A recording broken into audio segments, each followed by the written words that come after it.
In the quarterfinals, South Korea faces another powerhouse led by a superstar forward. Their opponent this time is 4th-ranked Argentina and Lionel Messi. The Albiceleste has advanced by winning against Switzerland. The Taeguek Warriors know they need to be more efficient with their chances. Thus far in the knockout stage, they have 9 shots on target and only 1 goal. Unexpectedly, the referee of this match is from South Korea. Besides Messi, Argentina has accomplished players throughout their lineup. They use a 4-3-3 formation with Messi and Angel Di Maria in the center. South Korea uses the same lineup and formation that's brought them this far. In the opening minutes, Messi's teammates are eager to score early, but their shots miss the target. Argentina gets the ball in favorable spots, but South Korea's tackling, heading, and positioning are up to the task. In the 38th minute, striker Taeguek Lee gets a yellow card from the South Korean referee. As halftime nears, Messi tries to kickstart attacks, but the team's defenders are ready. Their defensive positioning forces their opponents into tough shots that miss. Halftime ends without a shot on target for either team. Minutes into the second half, South Korea gets a chance when a defender misplays the ball. Koo runs toward goal, cuts inside, and scores. The midfielder's shot hits the far post and goes in.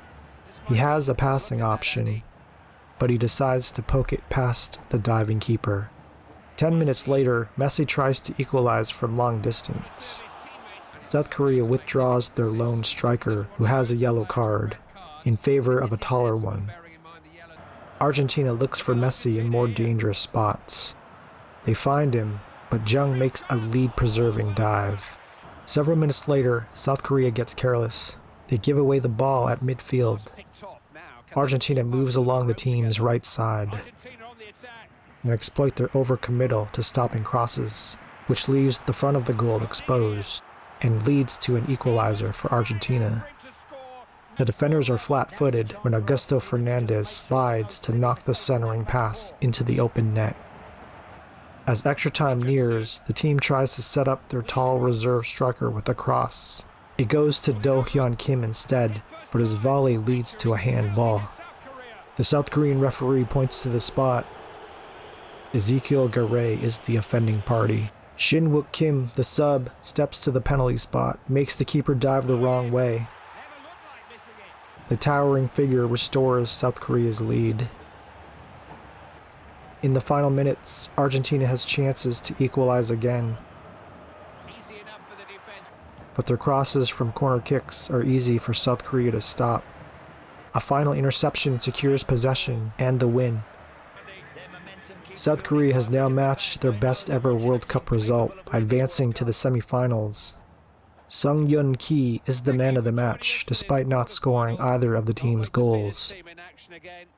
In the semifinal, South Korea faces Spain, the top-ranked team and most recent World Cup champion. Germany and Brazil face off in the other semifinal. Shooting is the team's focus in training throughout the tournament, and the improvements of several players are noticeable. They only had 2 shots on target against Argentina, but both of them resulted in goals. They need the same efficiency against Spain. The Roja come to Sao Paulo after defeating Cameroon 2-0 and Italy 1-0. The Tigers of Asia hope to win against Spain in the knockout stage, like their 2002 predecessors had done on home soil. Spain has many key players from their run of 3 consecutive major tournament wins. They use their familiar 4-3-3 formation. South Korea has avoided injuries, but Nam Il Kim starts in midfield, so Young Sung Ki can rest. Taeguek Lee has a clean slate, so he starts as the striker as usual. Nam Il Kim looks to set up Lee in the opening minutes, but Jordi Alba prevents any shot. South Korea concedes a pair of corner kicks, but their set-piece defending prevents any quality chances. David Silva gets the best chance late in the half, but his shot is a routine save for Jung. Near halftime, Spain mounts a counterattack. Center back Taeguek makes an important recovery and tackle. The first half ends with the teams tied at 0.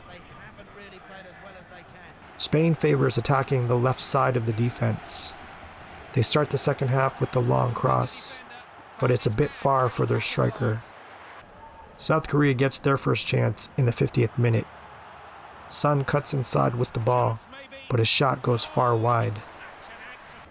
Several minutes later, he's on the giving end of a through ball. Lee has a short breakaway and beats Iker Casillas on his near side. The striker boxes out Sergio Ramos and passes the ball into the net. 10 minutes later, Spain applies pressure. David Silva's close-range shot gets blocked, but a poor clearance gets intercepted. Silva sets up Juan Mata, but Jung denies him. The goalkeeper kicks up his leg as he dives and preserves the lead. Spain continues to push for a late tying goal.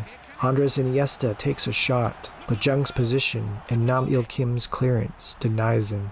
South Korea upsets Spain, despite the latter having 9 shots on target. Defender Jung-Soo Lee is named man of the match for his part in the team's clean sheet. The team has an extra training session before the final. As usual, the focus is shooting, and the players favor the box hitting drill. South Korea goes to Rio de Janeiro to face Brazil. The host team has defeated Chile, Uruguay, and Germany in the knockout stage. South Korea's confidence is at an all-time high. They have 3 consecutive wins against top 10 teams, and Brazil is ranked 9th. The Seleção have Neymar leading the attack, and Thiago Silva leading the defense. They use a 4-3-3 formation, which South Korea has faced in the past 3 matches. In midfield, Nam Il Kim starts for the second consecutive time. He and Do Hyun Kim are the 2 in the 4-2-3-1 formation. The game has a wild sequence early on. Neymar takes a sharp angle shot. Dani Alves heads the deflection, and Jung smothers the rebound. A few minutes later, South Korea mounts an attack with their central midfielders. Son anticipates the run of Do Hyun Kim, and the latter knocks the ball into the net. The team's consistent training focus on shooting has paid off.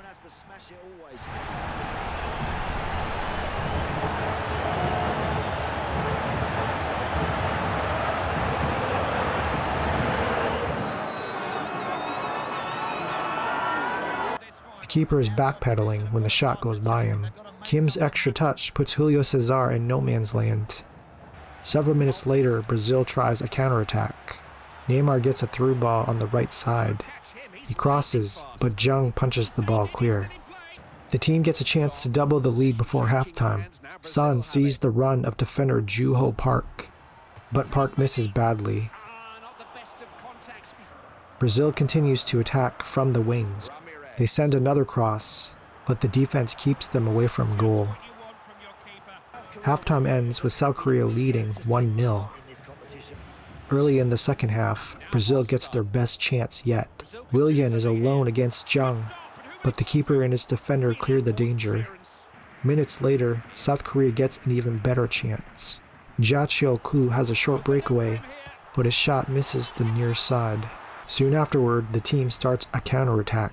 When Son pulls his hamstring at midfield, the team continues to play. Brazil tries to take advantage of Son recovering. They send a long cross. Nothing comes from it. The referee stops play after a few minutes, and Son signals that his World Cup is over. The team has to continue without their most important player, but they believe that they can win. Dongwon Ji enters as an injury replacement. Ji goes to right midfield, while Ja Cheol-koo moves to his natural number 10 role, which Son had been playing. But Koo soon pulls his hamstring as well, and the team faces the possibility of playing without their second best attacker. Koo recovers and stays in the game, but late in regulation, Brazil pushes for a tying goal. South Korea counters by crowding the box and containing their opponent's key players, including Neymar. Minutes from the ultimate victory, nerves seem to affect the team. They have trouble making passes, keeping possession, and even standing upright. Brazil has numbers when Halt lobs a pass to Dani Alves, but his volley misses and gets cleared. Minutes later, the two connect again. This time, Halt gets the ball in the same area. He shrugs a defender and shoots, but Jung smothers the ball. Despite the near collapse, South Korea dribbles out the clock. That's it! They've done it! World champions! You can see what it means to them. Can there be a better feeling in international football than to win the World Cup in Brazil? And can there be a worse feeling than to reach the final and let it slip through your hands? Fans lucky enough to be here will never forget this moment, but for the players, this is the pinnacle. No better achievement in football. Their country will be a very happy country tonight, and if you could choose somewhere to win a World Cup, the Maracanã in Rio would be that place. World champions in Brazil, the stuff of legends. Sepp Blatter will present the trophy to the winning captain. All of the team will get a priceless medal. But the trophy is what it's all about. The trophy that says you are the best football team on the planet. The World Cup will soon be in their hands. They came here with great expectations, many teams did, but only one team are the kings of world football. Much about this is the stuff of dreams, but their name will be engraved on that trophy. Nobody can ever take this away from them. These pictures will be beamed around the world to tell the world that they are now the team to beat in international football. And back in their homeland, those players are now national heroes. It's been a very special World Cup. They will defend in Russia in 4 years' time. Sung Ryong-jung is named man of the match for his vital saves. He also earns the Golden Glove as the tournament's best goalkeeper. Heung-min Son earns the Golden Ball as the best player, despite missing part of the final. His injury will sideline him for 4 weeks, though. South Korea's improbable run started in the group stage. Along with Brazil and Germany, they were the only teams to get 9 full points. In the knockout stage, they upset Portugal and Argentina, the respective teams of Ronaldo and Messi, the two best players of this generation. As the lowest-ranked team in the tournament, South Korea defeated the top-ranked team of Spain in the semifinal. They did it the way Spain had won the World Cup in South Africa. In the final, they won against host Brazil with 1 shot on target. Son finished with the most goal contributions of the tournament. He notched 4 goals and 3 assists, including the game-winning assist of the final. Jung finished with the most clean sheets, despite not being highly rated. Son had the most goals for South Korea, but 6 other players notched a total of 8 goals. Likewise, Son had the most assists, but 5 others notched a total of 7 assists. The team's philosophy of counterattacking and defensive containment helped Jung earn 5 clean sheets. Jung, Son, and the defensive core had been the team's most consistent players. Nonetheless, South Korea's Cinderella run was a true team effort.